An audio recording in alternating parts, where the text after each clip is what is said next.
Seguimos ahora con un importante tema en este estudio sobre economía. Así que no olvides suscribirte al canal donde aprenderás de estos conceptos básicos y otros más profundos sobre la materia económica. ¿Qué veremos hoy? El tema del desarrollo económico. Esto del desarrollo económico se ha estudiado a lo largo de la historia y ha habido diversos autores que han desarrollado toda una obra para tratar de discernir, de dilucidar por qué unos países les va mejor que otros, por qué unos se desarrollan y otros no. En la sesión anterior vimos lo referente al índice de libertad económica preparado por la Fundación Heritage. Ahí analizamos en torno a 4 aspectos generales y 12 específicos porque unos países están mejor clasificados que otros. Esto nos puede dar una suerte de hoja de ruta, una suerte de indicador de por qué efectivamente unos países, al ser más libres económicamente, tienen mejores resultados en materia económica, específicamente en crecimiento económico o crecimiento interanual del Producto Interno Bruto. Ahora, ¿por qué hay desarrollo económico en unos países y otros no? La primera de estas teorías procura o habla de que la geografía y los recursos naturales es el factor primordial por la cual unos países se desarrollan y otros no lo hacen. Ahí tenemos un libro muy famoso del autor Jared Diamond, titulado Armas, Gérmenes y Acero.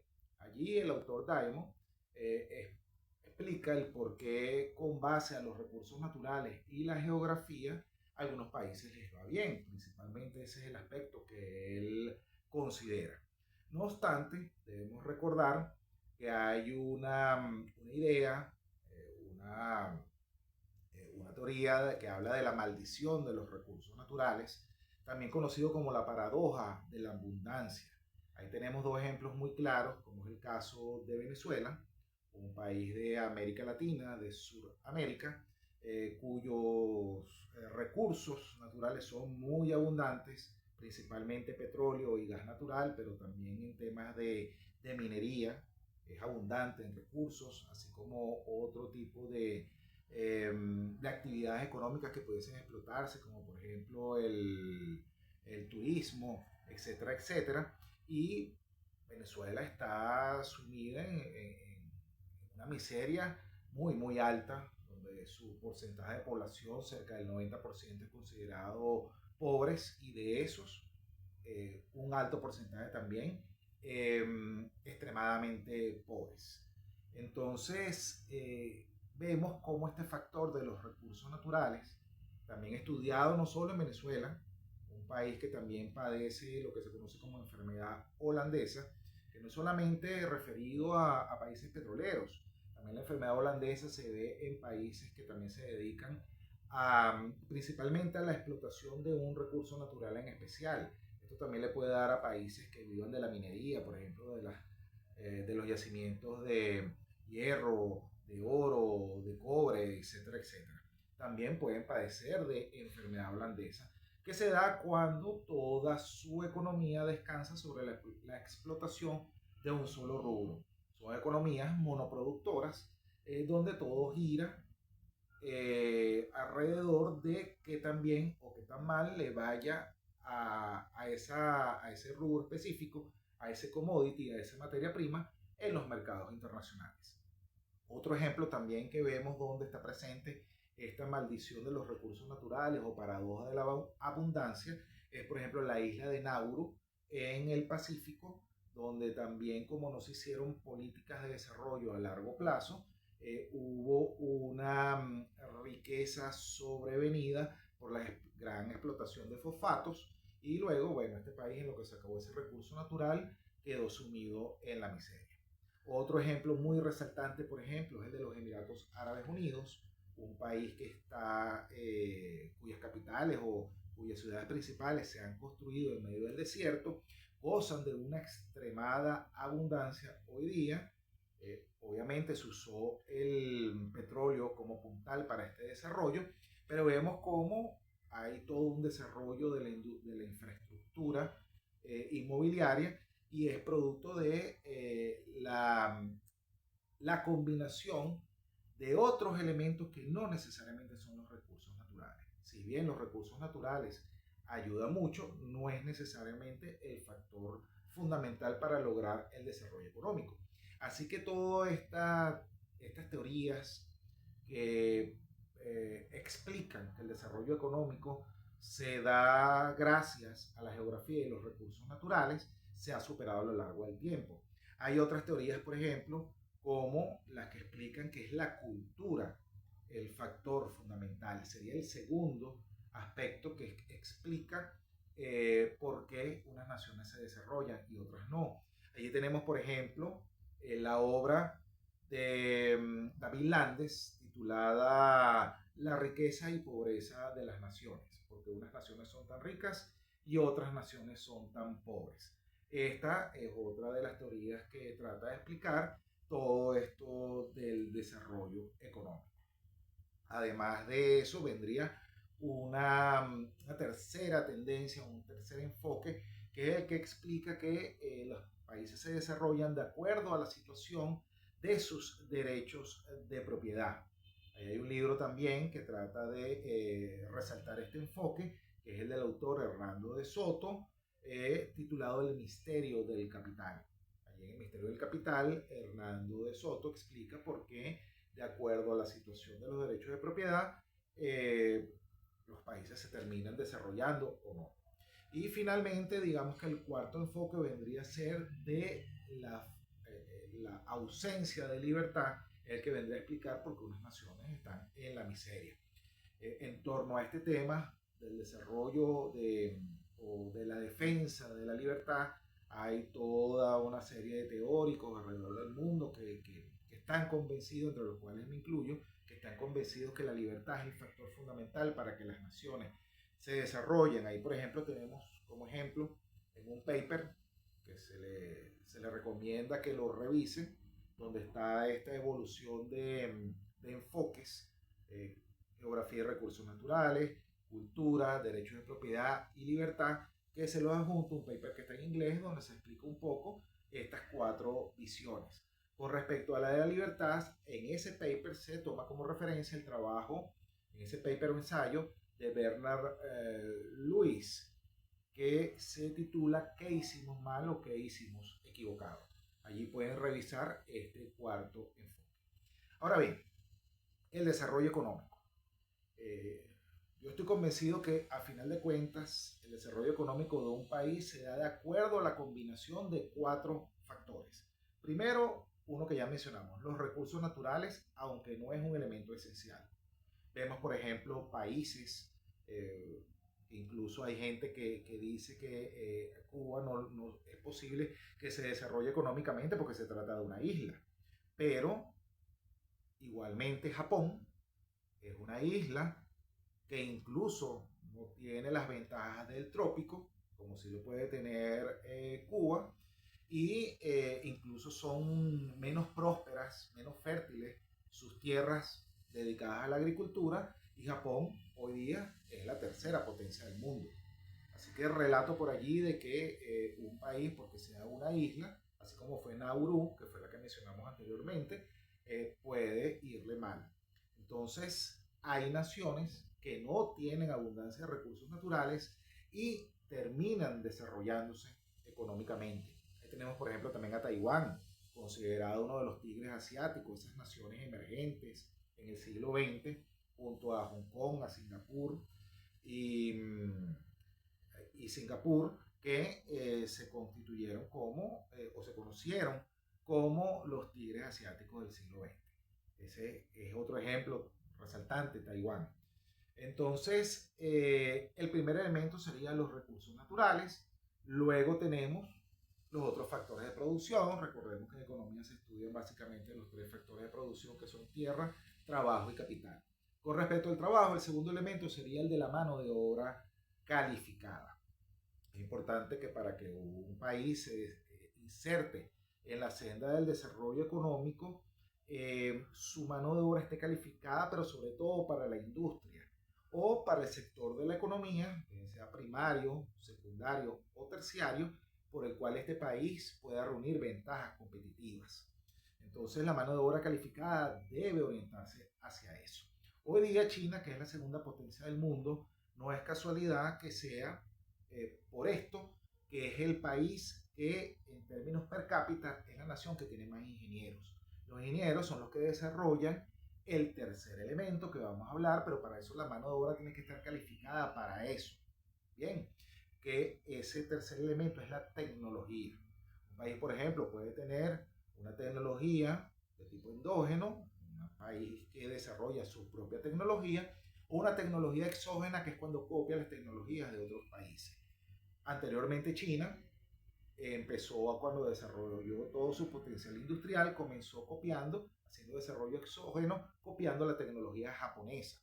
Pero luego, gracias a este ejército de ingenieros que se fue formando en China, hoy día, como les dije, es la nación que en términos per cápita tiene más ingenieros en el mundo y ya está desarrollando su propia tecnología, que sería el tercer elemento. Otra nación que es un caso muy especial en el siglo XXI, así como había unos tigres asiáticos del siglo XX que se han estudiado a lo largo de la historia, tenemos también a unas naciones con economías emergentes que son conocidas hoy día como los tigres asiáticos del siglo XXI, entre los cuales se encuentra Vietnam. Vietnam tiene una particularidad muy especial, que es que es uno de los países que más tiene personas estudiando carreras vinculadas con la tecnología en los Estados Unidos. Colocando un ejemplo como el de Venezuela, en el caso de que quisiera insertarse en una senda de desarrollo económico para calificar a su mano de obra para la industria y además de eso desarrollar tecnología, debería de orientar la vocación profesional o orientar o motivar a que la gente estudie las carreras vinculadas con la ciencia y la tecnología. En el caso de Venezuela, la carrera más estudiada es la de Derecho, es decir, Venezuela, si tiene la mayor cantidad de profesionales, se dedican al estudio de las leyes, y además de eso, la segunda es la administración. Y si tratamos de ubicar a la cantidad de ingenieros que se gradúan en los claustros universitarios venezolanos, no está en las primeras posiciones. Esto es un factor que influye mucho en el tema de cómo se califica la mano de obra para la producción y también el desarrollo de la tecnología. Ahí tenemos entonces dos elementos importantes que se requieren para que un país se inserte en la senda de desarrollo económico. Y el cuarto elemento y último que es necesario para que un país se desarrolle económicamente es que tenga la capacidad de atraer masivas inversiones de capital. El tercer factor de producción, así como hablamos de tierra, recursos naturales, trabajo, mano de obra calificada y capital, este es necesario, el dinero que se dedica a las inversiones. Ahora, el capital, ¿cómo proviene?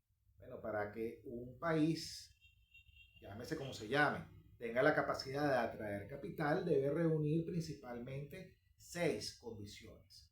¿Cuáles son esas 6 condiciones? Lo primero es el tema del respeto a la propiedad privada.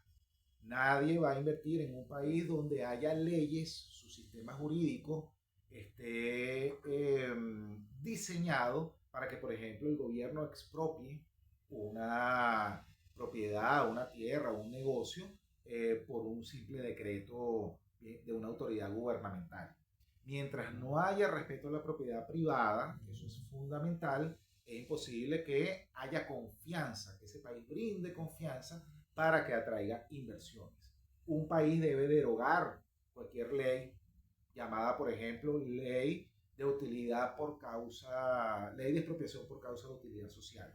Una ley que ya se llame así debe ser derogada de manera inmediata, porque si existe, así no se aplique, representa un riesgo para las inversiones. Y nadie va a querer invertir en un país donde es posible que le quiten lo suyo. Además de esto, del respeto a la propiedad, también debe haber un gobierno limitado. Segunda condición para atraer capital. Un gobierno que, por ejemplo, diga en qué se invierte, qué cantidad se invierte, cómo se produce, qué cantidad se produce, a quién se le vende y a qué precio. Un gobierno que se mete en la economía, no es un gobierno que esté limitado en sus funciones. Esto, por supuesto, tampoco brinda confianza, y al no brindar confianza, una palabra clave en esto, al no haber confianza, las inversiones, en vez de ser atraídas, van a ser repelidas. Luego, además de el gobierno limitado y el respeto de la propiedad privada, tenemos que hablar de seguridad jurídica. Tercer elemento, que está un poco, bastante vinculado con el tema de la defensa de los derechos de propiedad. ¿Qué es seguridad jurídica? Bueno, un país en donde haya una correcta autonomía y separación de poderes, que el poder judicial atienda las solicitudes en los tiempos previstos en la ley, que se respete el principio de legalidad, el derecho a la defensa, que los jueces sean escogidos por concursos públicos de oposición, donde no haya nepotismo, donde no veamos que en toda la estructura jerárquica de un poder judicial estemos hablando de que los jueces de menor jerarquía sean familia de los más altos jerarcas de ese poder. ¿Okay? Un país que tenga toda esta cantidad de vicios es un país donde no hay seguridad jurídica. Entonces ya ese sería el tercer elemento. El cuarto elemento también viene vinculado un poco a cierta actividad del Estado en materia económica, como es la política monetaria, y el cuarto elemento es que hay una moneda sólida. Un país que se dedica a inflar su cantidad de dinero circulante, y de allí, de acuerdo al enfoque austriaco o incluso monetarista de estas escuelas económicas, se dice que se produce la inflación, que se considera que la inflación es siempre un fenómeno monetario. Un país que no mantiene su nivel de masa monetaria en niveles adecuados, sino que emite masivas cantidades de dinero inorgánico o sin respaldo, es un país en donde su moneda pierde valor constantemente. Entonces, por un lado, la población va a encontrarse insatisfecha socialmente, haciendo referencia a lo que vimos en una sesión pasada, lo que es el índice de insatisfacción social o índice de miseria o índice de Ocum, que suma la tasa de inflación con la tasa de desempleo. Un país donde cada día el valor el valor real de los ahorros, de las inversiones, disminuye, producto de que la moneda pierde valor. Es un país que no puede atraer inversiones. Entonces, haciendo una recapitulación, recordemos entonces: gobierno limitado, seguridad jurídica, moneda sólida, derechos de propiedad. ¿Qué nos estaría faltando? Dos elementos: el tema del libre mercado, eso también va muy de la mano con la acción de gobierno, o qué tan limitado esté el gobierno. ¿Okay? Recordemos que la antítesis, por la otra cara de la moneda, al libre mercado, son las economías centralmente planificadas. Entonces, un gobierno que plantea controlar qué se produce, quién produce, cómo se produce, a qué precio se produce, que además se mete en una serie de actividades, como por ejemplo un país que sea el único que provee de electricidad, que define la tasa de salario, un gobierno que controla los combustibles, o sea, controla todos estos elementos que son necesarios para el desarrollo de la actividad económica, como son los factores energéticos. Y además de eso, define cuál es la actividad económica que una persona natural o jurídica se va a dedicar. Es un gobierno que está tratando de planificar de una manera centralizada todos los resultados de la economía. Donde hay una economía centralmente planificada, no hay instituciones de libre mercado. Donde no se dice, recordemos también los aspectos que se consideraban para evaluar este aspecto en el índice de libertad económica calculado por la Fundación Heritage. Allí estamos hablando que, para hablar de apertura de mercado, una de las cosas era la libertad de comercio, otro era la libertad financiera. Entonces, y también la libertad para invertir. Estas tres condiciones que una persona puede dedicar, a qué se dedica y en qué nivel de dinero, qué nivel de capital aporta una actividad económica, en la medida que esto sea más libre, pudiésemos estar hablando de libre mercado. Y siendo este el quinto elemento, dejé para el final el sexto y quizás más importante. Un país que quiera atraer capital, sea el más próspero del mundo en cuanto a recursos naturales o que esté en medio de un desierto, un país podrá atraer capital en la medida que sus impuestos sean bajos o incluso nulos. Un país que tome la decisión de convertirse en un paraíso fiscal va a atraer capital de manera acelerada. Caso resaltante, ya lo mencioné, el de los Emiratos Árabes Unidos. Tienen las tasas de impuestos más bajas y esto ha permitido que a esa nación vayan ingentes, masivas inversiones de capital.